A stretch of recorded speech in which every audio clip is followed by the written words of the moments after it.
comments. However, Becca's going to manage comments. So if you have some questions, there are some questions in the comments, and we can go a little bit of back and forth. But here we go. Let's jump into the market update.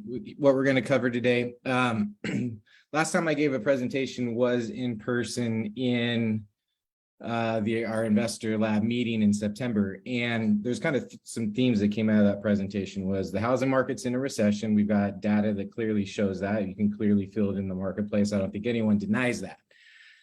My comments were, but it will get better. But the other theme was it will get worse before it gets better, and really good luck until then, because when we're in a demand recession like we're in, there's not a lot you can do to bring demand to the table when it's really the worst time for buyers to purchase in a long time in the retail aspect. If you think about it, prices are still high. Interest rates are much higher than they have been. Affordability is low. The only positive for them right now is they have a little bit more options. So there's a little bit less competition from buyers.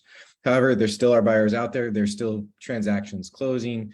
It just feels significantly worse than the actual data shows. So we will recap some of the choppy waters graphs, and surprise, it does get worse, right? That was the comment number 2 from the last theme, was it will get worse before it gets better. And we've just seen that trend.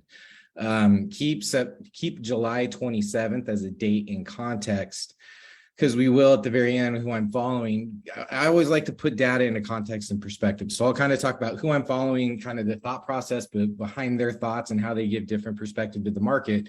But when we're looking at those choppy waters graphs, there's going to be a clear delineation of data from late July, which we'll talk about at the end there on what to look for. And we will get into some Portland stats. So let's jump into it. So choppy waters. So here's the 30-year interest graph that I showed in September. 5.89%, a little over a month later, it's an entire interest rate higher. So here's that late July. Here we go. We see a drop. All these graphs are going to show the same scenario: drop in July and then an increase in rate. So a softening and a worsening in the market. So a quick benefit to the marketplace and then a worsening in the marketplace. Mortgage credit availability, unfortunately, has dropped from September. So we've had drops in mortgage credit availability every month this year except March.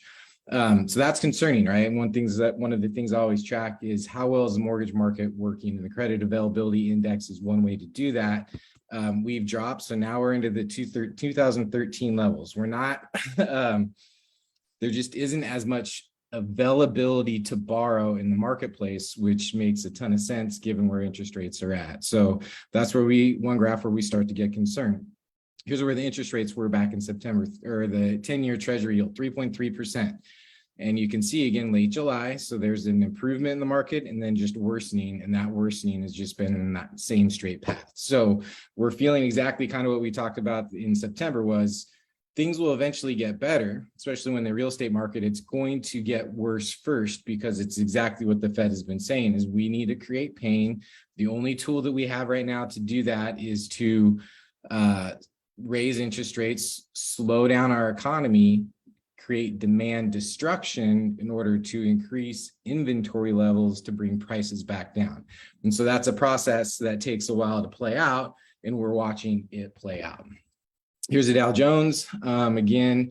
So late July, a rally. The rally in the stock market was a little bit longer than the rally in the bond market, which kept yields going down and mortgage rates going down, and then a crash since. So this is the opposite, or an inverted curve, to what we saw in those other graphs with some stock market correction recently. So we'll put that into context later at the end when we go kind of over a macro thing. Let's just look at how this is showing up in real estate values or real estate statistics. So closed sales, this is our recession since July. You can see here. So we've had the 3 worst sales volume months, the number of closed sales per month in the past 7 years in the past 3 months. So what's making that feel, it's not a significant decline. So if you look at most of the data over the past 3 years, we're around 3,000 sales a month. Right now we're at 2,500. So that's not a huge decrease. However, when you compare it to the past 2 years, the past 2 years is where we saw the most demand. So we see the biggest gap happen in a shorter period of time. When you put it in a context of 7 years, it doesn't look as bad. But when you put it in context of just the past 3 years, it feels worse. And that's one of the reasons why it feels like the market came off a cliff, especially when you think of all the data that happened early in the year when interest rates were at all-time lows and prices were getting to their all-time highs, and there was still a all-time low amount of inventory in that competition, that last burst of competition, and then all of a sudden urgency getting sucked out of the market. So that's what we're seeing, is urgency being sucked out of the market, and now fewer transactions based on new fundamentals. And so those new fundamentals are higher interest rates. What are the local incomes? What are sellers willing to do? The number of buyers in the market versus the number of sellers in the market, and actual competition and supply levels. Pending sales, same exact thing. Pending sales is a leading indicator, so we saw it earlier on. And the latest trend from interest rates going up in late August and throughout September is even more demand destruction or even more decline. So what can we expect? We can expect supply levels to go up. We expect inventory to go up, and then the number of listings, number of properties on the market at the end of the month divided by fewer sales will then create supply levels to go up, which we've seen is 2.2 months. Based on that demand, and typically what we see this time of year is growing supply. So we should see supply levels go up over the next couple months, which then shifts competition from buyers to sellers. We've gone from an extreme seller market to a less extreme seller market to now we're stabilizing and equaling out. And so that is good for buyers and taking the forced bidding wars out of the marketplace, which allows us to get to stability. The problem is you're going to feel pain as we get to that stability. So let's kind of get relative in some of these numbers. That last slide I showed you, the end of inventory at the end of the month. When you look at the past 3 years, again, it's skewed high. You look at it here, we're 4,800 listings on the market at the end of the month. That's like a 30% increase the past couple months compared to our COVID years. But again, let's get relative. If you're looking at the past 2 years of data, yes, it feels like there's a significant amount more of inventory. But when you compare it over a 7-year period of time, you get to 2017, which was an appreciating market. And then supply levels were going in 2018 when the market flattened out, 2018 to 2019, until we did have another Fed pivot. So prior to 2017, 2016 and 17, the Fed was they're increasing interest rates and they were pulling their support from the economy. We saw a flat real estate market. What have we seen recently? A significant pullback from support in the economy.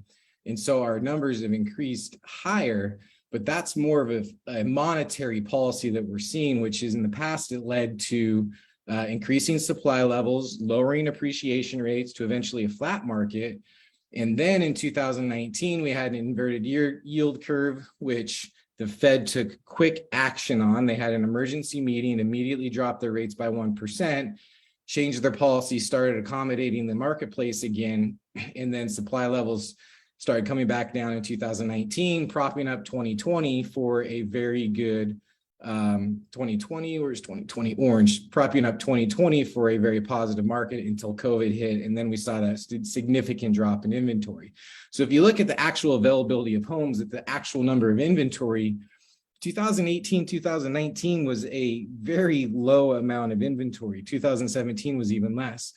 But we're talking record at the national housing level, record level low of inventory in 2019. So we don't want to necessarily compare it to COVID numbers. We want to compare it to past historic inventory levels. So in comparison, inventory is significantly low. And that's kind of the saving grace. When you have a recession in demand, if you follow that with a rush of new listings, that's when chaos happens. That's when values can crash. That's when the fundamentals of the marketplace can fall out. What we're seeing, though, is still ridiculously low inventory, reduced purchasing power, which is slowing down sales volume and slowly bringing prices into levels where they should be given where incomes are at. We'll talk more about kind of comparing and contrasting incomes and demand purchasing power on a global level here later.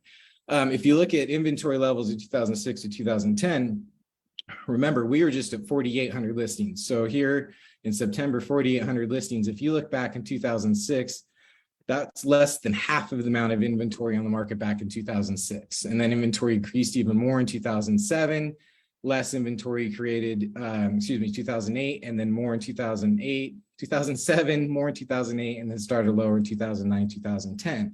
And what happened in the lowering of 2009, 2010, that was when the short sale debacle, the shadow inventory really created itself. So even though from a listing standpoint, you don't see this amount of sellers in the marketplace, but what was really happening was that shadow inventory was growing. And so true sellers, people that would need to sell their home eventually in distress, would actually pile on top of that, which is something that we're not seeing now. Calvin asked, do you think rates will increase even more in the near future? Yeah, I do. And I've got some more discussion to go over that, and we'll talk about why. But in the long term, they will most likely come down. That is my bet, and I'll talk about why I believe that as well. Here's looking at the end of month inventory, the past 7 years combined to the 2006 numbers. So again, here we are in the blue. This is old from July, but here's where our inventory is about 4,800 homes. It's still significantly less when you look in the historic context. So that's kind of our saving grace from a valuation standpoint, and that's what allows values to come down slowly, naturally, based on what sellers are willing to reduce their prices to, rather than distressed sellers just trying to walk away and run away. So it allows a natural calibration to values.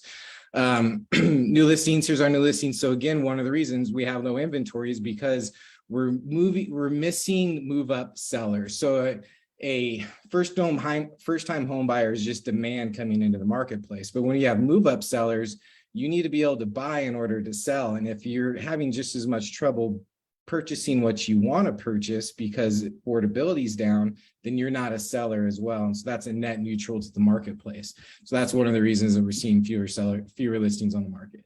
And then again, in comparison, we're around 2,000, 3,000 new sellers.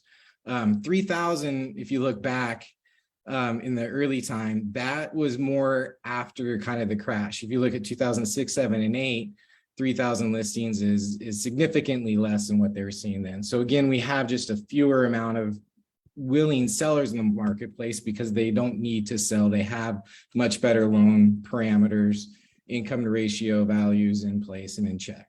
Here's the closed sales recession. If you look at it in the past, so again, we're at 2,000 closed sales. 2,000 closed sales was in the slow end of our crash there. That's in the 2009, 2010, 2008 levels. You can see 2006 and 2007, that's where their reduction in demand came from. And so that's what we're experiencing. But because we're not experiencing the rush of sellers, our values are slowly moderating rather than seeing a crash come out of it. Days on market increased. We expect that. They'll continue to increase as we go into the winter, but still historically significantly less. So let's look at the big picture. What I've said since about May and July, my presentations of May and July, is if we fast forward through the rest of the year, we have froth in the market from winter 2021 to the excess froth that was created in early 2022. So that's when affordability was at its highest due to ridiculously low purchase price, a forecasting of a Fed policy pivot. So knowing that mortgage rates were going to increase, you get that last rush of demand jumping into the marketplace, and valuations early this year going significantly high. And so what I was saying back in May and July was, well, if we're going to see flat values for 2021, if our values in December 2022 are going to match in December 21, we needed to see values come down. And so that's what we are seeing take place, exactly kind of what we would expect to take place. Now, if you look back, I mentioned earlier 2018, 2019, so that's where we had a Fed policy pivot. They started taking accommodations, or their monetary policy became less accommodative to our economy, and we saw a flat real estate market. So we had a drastic run up and a quick drastic change in interest rates. And so we are seeing this volatility.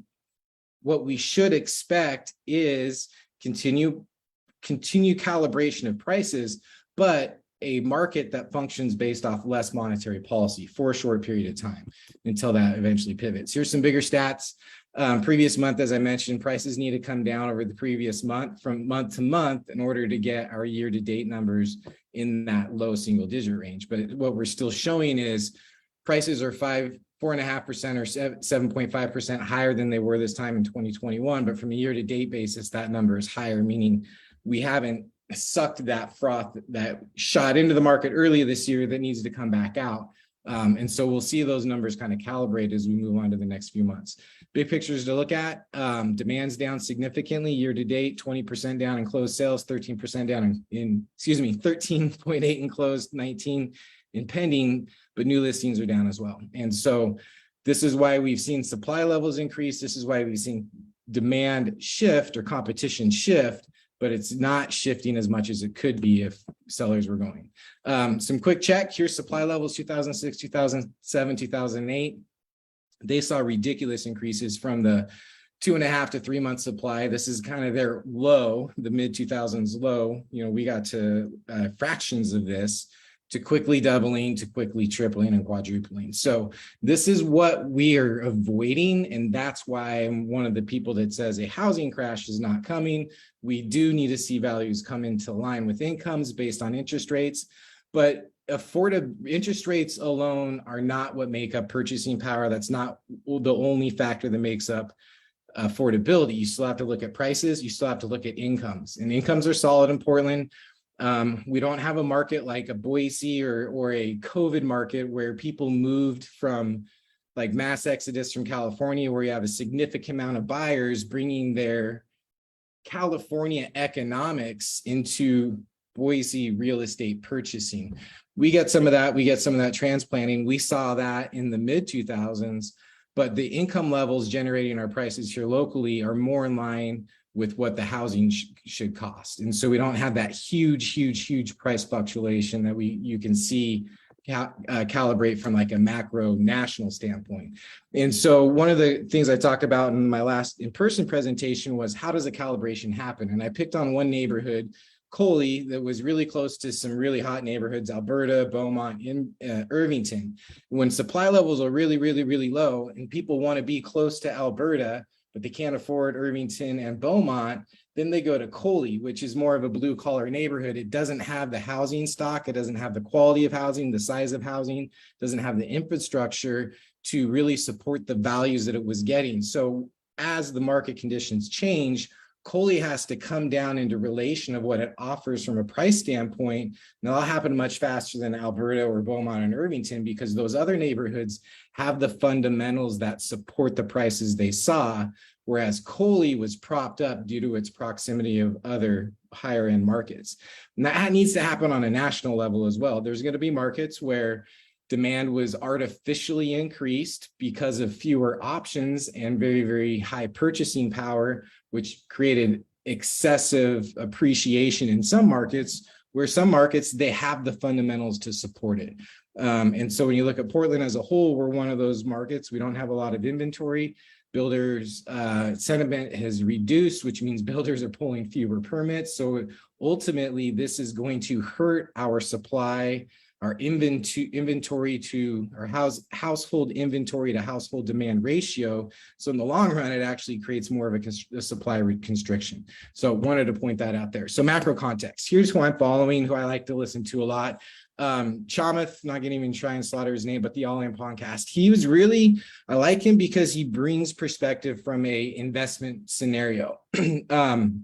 And some recent changes with him that kind of give light to the stock market. So he recently closed some big SPAC funds. So essentially giving back hundreds of millions of dollars to investors, a fund he created to then be angel funding for businesses, because he does not see opportunity for business investment out there. He lost $10 to $20 million in that process of essentially saying, hey, investors, we raised these $200 million of funds.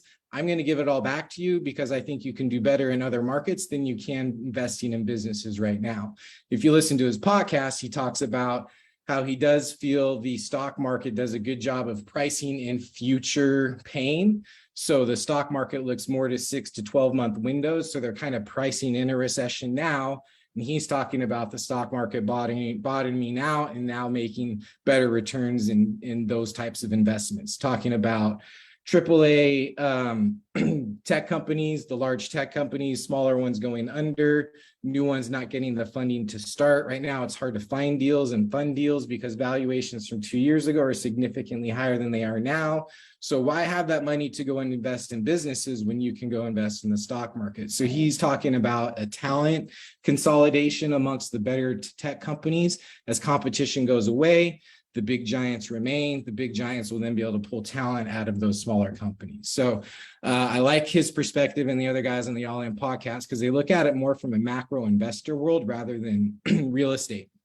One of my favorite real estate economists is Logan Mohtashami on the Housing Wire Daily. He thinks just very mechanically like I do when it comes to the housing market. So he's one of the guys he has a team high rate. So he's been asking for interest rates to increase for a couple of years because those low interest rates led to the savagely unhealthy housing market, which makes a lot of sense. When we talk recession, he has a framework called the 6 recession flag framework, and all 6 red flags are up. The last time his 6 red flags are up were in 2006 when we were not in a recession, but heading to a recession. But he also puts in a context of when it comes to residential housing, especially if you're flipping single family homes or you're selling single family homes, and in the rental market is you have the component of the shelter component to economics. And that's the first bill we pay is our rent and our mortgage payment. And that's a component that you'll never hear Chamath and them talk about really in the All In podcast because they look at it from an investment standpoint, not a shelter component standpoint. So when you think of households, number of households versus the number of housing inventory, you now have to have economics come into play in your shelter component. And so he talks a lot about where inventory is, where inventory has been. And then also talks a lot about kind of the Fed and their Fed actions, which I'll talk more. Ray Dalio, I always like to look at him from a big picture, thinking in historical context standpoint. He's more of the opinion that we're going to see some higher rates for a period of time to kind of offset what we've seen in the long run recently, which is 20 years of low yields. So you get some compare and contrast there. Bloomberg, I like to follow their articles because they have a wide perspective with lots of multiple economists. And then like the St. Louis Fed and some other government sites for the hard stats. But what I wanted to get into is what's happened versus what the Fed is saying they're going to be doing and what they are going to do. So I mentioned late July, that was their 7.75% hike and dovish comments. And so what's happened to see all those markets run worse over the past month and a half, almost consistently worse and worse and worse. After the Fed made their hike in July, they had very dovish comments. They said they'll continue to fight inflation, but they don't want to over tighten. The stock market went up, bond yields went down, mortgage rates went down, purchase applications increased. That verbiage, that very soft verbiage, led the stock market to get comfortable saying, hey, the bottom's here, or we're getting near the bottom. Institutional, when I presented in September, I had a slide on more institutional money coming into the marketplace. That means more bond demand, bond yields go down, mortgage rates decline, people want to go now buy houses. So the markets reacted in a way that really pissed the Fed off, where they need to slow down. They want to reset the housing market. They need demand destruction. They need to bring incomes down so that way they can fight inflation. And with those dovish comments and the markets reacting how they did, ever since then, the Fed has been consistently different. So in August was the Jackson Hole Summit. Jerome Powell came out with some very hawkish comments, very tough comments, talking about the rates, where we see rates going, where we see the unemployment going, that we need to continue fight inflation. We're not in a recession, which what they're watching the job market, and the job market hasn't shown significant declines yet. So that feeds their policy to raise rates. And it's not just raising rates, it's the way they're now communicating on a unified front. So the various Fed presidents and governors continue to talk about how they have more hikes coming, they'll leave interest rates high for a period of time. They need to see a job recession before they change. And so now all the markets start running away. Well, the Fed is actually tough. The Fed is tough. The Fed is tough. We're pulling money out of our investments. Values are going down. And we've seen that for the past month and a half. We're not in a recession. That was Fed comments, demand destruction, housing reset. So what we've also seen during that period of time is world economy struggling. So we're seeing recession in Europe, China, Japan are struggling. We still have the Russian invasion. The dollar is getting stronger and stronger, which is putting more and more pressure on exports and putting more pressure on those economies, to the point where now the United Nations and the International Monetary Fund are pressuring the Fed to pivot and stop strengthening our dollar. Bank earnings come out. We're seeing profits shift from the investing side of big banks to the interest income. As interest rates go up, they're charging more to consumers. Consumers are paying more in interest. Banks make more money in interest. And what does that change? Like, I was at the bank the other day. You can go now make a CD deposit and get more than a 3% return on a CD deposit. First time that the employee I was talking to, first time they've ever seen that in their 15-year career. We're starting to see company layoffs. Institutional money is moving to cash. So I read an article on Bloomberg yesterday, $14 billion last week went into cash from institutional investors. 12 billion of that was from bonds. So what is that doing? Money's pulling out of bonds, bond yields go up, interest rates go up, and cash sitting on the sideline waiting for more pain. Because the Fed is now clearly signaling, this is what we're going to do. We're going to create pain. And in the past year, they've been consistent in what they've said versus what they've done. So they clearly outlined a change of policy about this time last year, that we're going to, in March, start paring down our bond purchases. That'll come with a $45 billion reduction in March, a $45 billion reduction in September. They stuck to those. We're going to start increasing interest rates and fighting inflation. They've stuck to that. So they've followed what they've been saying in the past, kind of giving them some credibility to there. So markets are now pricing in that pain. People are leaving safety, not concerned about safety, wanting to be, from an institutional money standpoint, opportunistic, having cash on the side, ready to make big purchases to create big gains, rather than, I'm scared of the economy, I'm going to go to the safest investment, which is treasury notes. And by flooding to the safest investment in treasury notes, we're taking lower rates of return. So the market isn't there yet. The market's based on prepping for opportunity. 100% of the Bloomberg economists now say we'll have a recession in 2023. I think pretty much everyone's on that same page.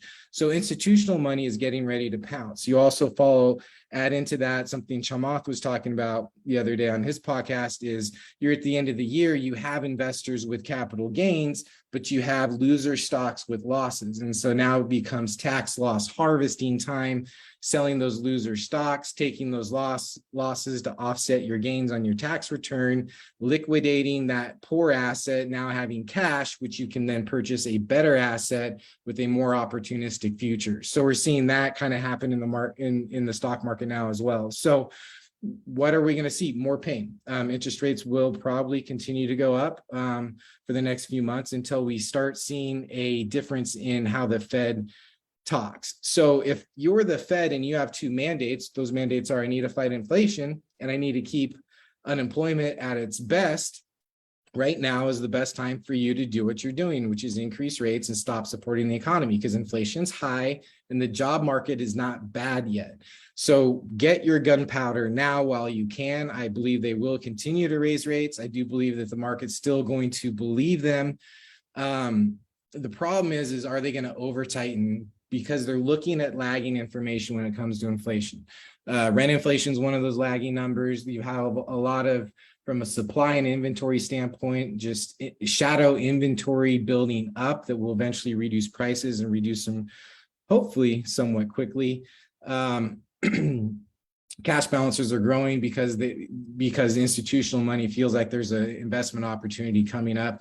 Job recession is going to happen, and the Fed will not pivot until they see a job recession. They're predicting a 4.4% unemployment rate, which is an entire point less than what we are now. But in order for our unemployment rate to go up, we need to see jobless claims. And so Logan Matayashimi, that other economist I mentioned, says you need to look for the 4-week moving average to get to 323,000 jobs, not a dollar sign, but jobless claims. And we're not. The last report was like 220,000 jobs. So it's going to still be a while until we see that actual job loss recession create the Fed to then change policy. We are getting to kind of a bottoming out of the stock.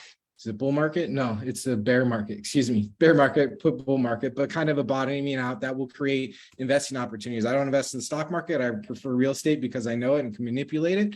But, in the next 6 months is probably going to be a really good time to get back into the stock market. Eventually, institutional money will move off the sidelines. So once we have a pivot in monetary policy, we have a pivot in belief, and we've seen a reduction in inflation and continuing ongoing global turmoil, institutional money will move. So they'll get opportunistic in their purchases and they'll want to flood to safety, right? So that's the ongoing global turmoil. Eventually, the theme will be getting back to safety. So that's when the demand for treasury notes will increase, bond rates will fall, and mortgage rates will fall. And then housing affordability increases because those rates are falling. And that's part of the stabilizing process can't finalize, because now we've overshot from really low interest rates to really high interest rates. And we need to kind of get those interest rates to where are they going to be. 7% is really scary for our marketplace. 5.5%, that's fine. It's going to be a very functional market at that point. One thing to consider about mortgage rates is, based on those last slides, 10-year treasury yield was at 4.2, but the interest rates were at 6.9. So that's a 2.7% spread. That's historically high. Historically, spreads are typically in the 1.5% to 2%. So there's an artificial demand spread for yield right now, keeping mortgage rates even higher. So when I look at this, in order for the housing market to have a crash, you need to have a duration for the finance markets to crash underneath the real estate market.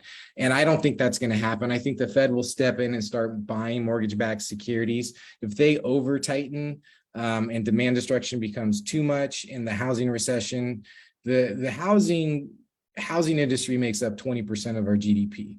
And so the Fed is happy with what they've done there. They've slowed it down. It hasn't crashed. Some markets are definitely feeling more pain than others, but they're allowed to then reset the housing market by demand destruction and keep it there. But if it goes overboard, they can't have a forced job recession that they create and then a housing crash on top of that. And so I do believe they'll step in to help that part of the economy out. Again, stock market, expect to see more volatility, but an eventual bottoming out, and then profits will be coming. And I think that's why you see a lot of cash, more and more cash on the sideline right now, is because our investors are looking at whatever kind of landing we have, whether you believe the White House and the Fed saying we can still get a soft landing, or whether you believe it's going to be a hard landing, there will be profits to be made once that happens. So housing prices are much stickier. That's a nice thing. Affordability is important, but again, you have to have willing sellers to take losses in order for prices to come down quickly.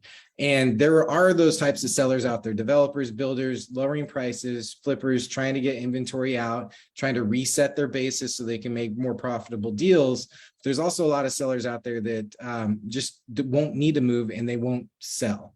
Or they'll rent their house. So we don't have to worry about getting hit from both sides on the supply demand ratio there. Where is income derived from? Boise is a really good market. Like, where nationally everyone's prices went up because inventory was ridiculously low, interest rates were ridiculously low, affordability was ridiculously high. But some markets have much stronger fundamentals than others. And I use that Boise example because you essentially have, with remote work, you have the ability for an economy to keep their economics, a buyer keep their California economics and move into a market that is a fraction of that.